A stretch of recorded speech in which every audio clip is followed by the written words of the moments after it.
Se você não tiver preparado, você vai gaguejar na hora, você vai mostrar que você está inseguro e provavelmente o investidor vai começar a aumentar o grau de agressividade e isso vira uma bola de neve. Então, de novo, mais um motivo para você estar bem preparado, para você saber exatamente o que você está falando. E para isso, você tem que seguir alguns passos para se preparar. Os passos geralmente são os mesmos passos, os pontos que você colocaria na sua apresentação do seu pitch. O pitch é a famosa apresentação que os empreendedores fazem para os investidores, que pode ser só um discurso de 5 minutos, mais informal, que a gente chama de elevator pitch, que seria o discurso que você teria que ter preparado para uma reunião eventual de surpresa num tempo que leva um elevador subir alguns andares, até uma apresentação mais estruturada, com um backup, todo um suporte de planilhas, de números, onde você vai mostrar o crescimento da sua empresa, a rentabilidade, a margem, a estrutura de pessoas, o seu modelo de negócio, qual que é o seu diferencial e tudo isso. Tudo isso tem que estar muito claro na sua cabeça, é muito bem estressado antes de você dar a cara para bater na frente de um investidor. Existe uma outra investidora que eu achei muito interessante que relatou que ela tomou a decisão de investir numa empresa de tecnologia americana que tem um aplicativo para caminhoneiros e donos de empresas de transporte.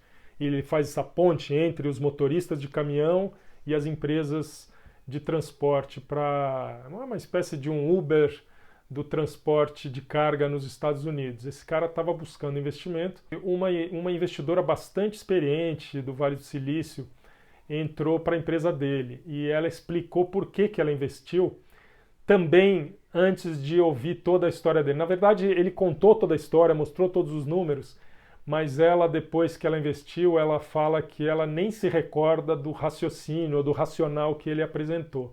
O que ela se recorda era do que eles chamam de grit.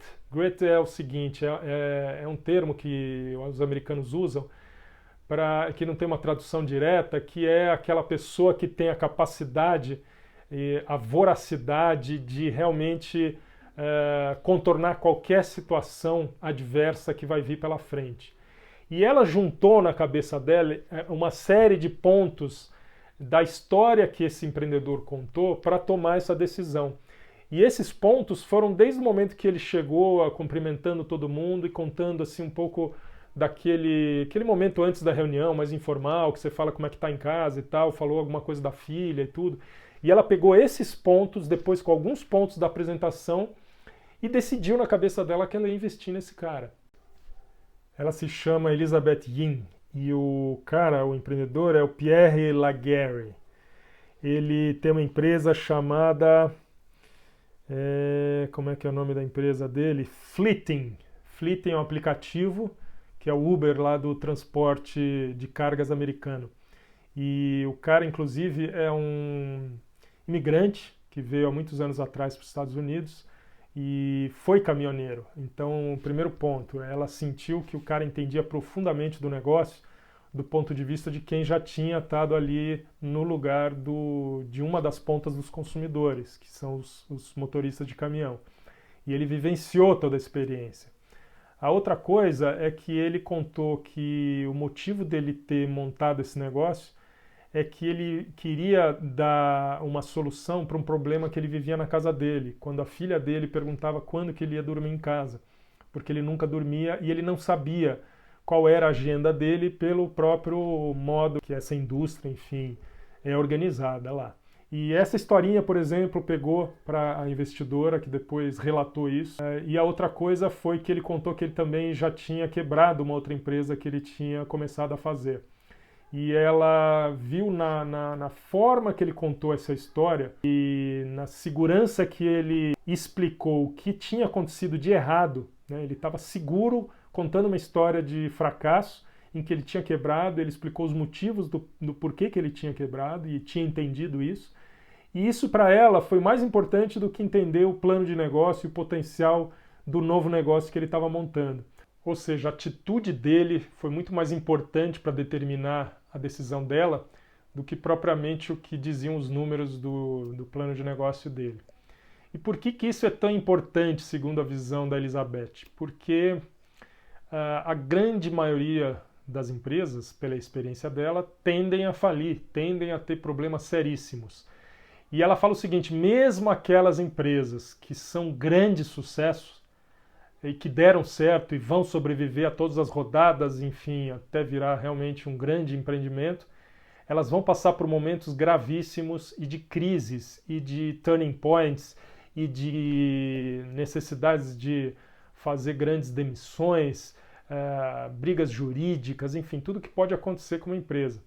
Então, na cabeça dela, se a pessoa não tiver essa capacidade de contornar esses problemas sérios que vão acontecer, ela não enxerga ali investir num negócio que tem uma pessoa que está mais ou menos insegura ou precisando sempre de ajuda para resolver os problemas. O que ela busca sempre é essa atitude da pessoa se virar sozinha e não entender que existe um obstáculo que vai fazer ela parar. Pelo contrário, aquela pessoa que segue sempre para frente.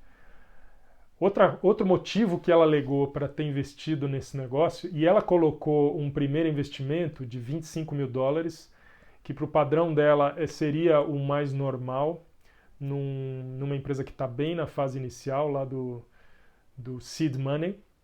E depois ela, em cerca de 2-3 meses, ela fez uma segunda investida de $125 mil, ou seja, algo bem inusitado para os padrões do fundo que ela administra. E o que ela explicou foi o seguinte, que outra coisa que chamou muita atenção dela foi o foco que ele e o time dele mostraram para conseguir vendas, para transformar potenciais clientes em clientes e gerar receita através desses clientes. Que é outra coisa que ela sentiu que a grande maioria dos empreendedores que vêm apresentar planos de negócio acabam deixando num segundo plano. Eles apresentam muito bem apresentado todo o modelo de negócio, mostram projeções maravilhosas, cálculos incríveis, mas poucos têm a prioridade em cima de vendas, como nesse caso esse cara tinha e como alguns outros apresentam. Então, isso é uma dica para você. Preste atenção nas suas vendas e, idealmente, vá buscar o seu investidor quando você esteja com as suas vendas numa tendência de crescimento. Primeiro, que você tenha vendas, né? Então, não tente pegar uma ideia no papel e vá correndo já procurar o seu primeiro investidor. Ele quer saber o quanto você já colocou aquela ideia em prática, quanto você já gerou de receita, quanto você conseguiu movimentar já de interesse do consumidor. E depois que você já está nessa fase, gerando receita recorrente, o quanto do seu dia, o quanto da sua energia, o quanto do seu time você dedica a gerar venda, a dar foco para venda. O investidor valoriza demais isso, porque no final do dia é o que realmente vai contar para a sua empresa ter fôlego, ter oxigênio para fazer tudo que ela tem que fazer, principalmente na situação que a gente está vivendo hoje.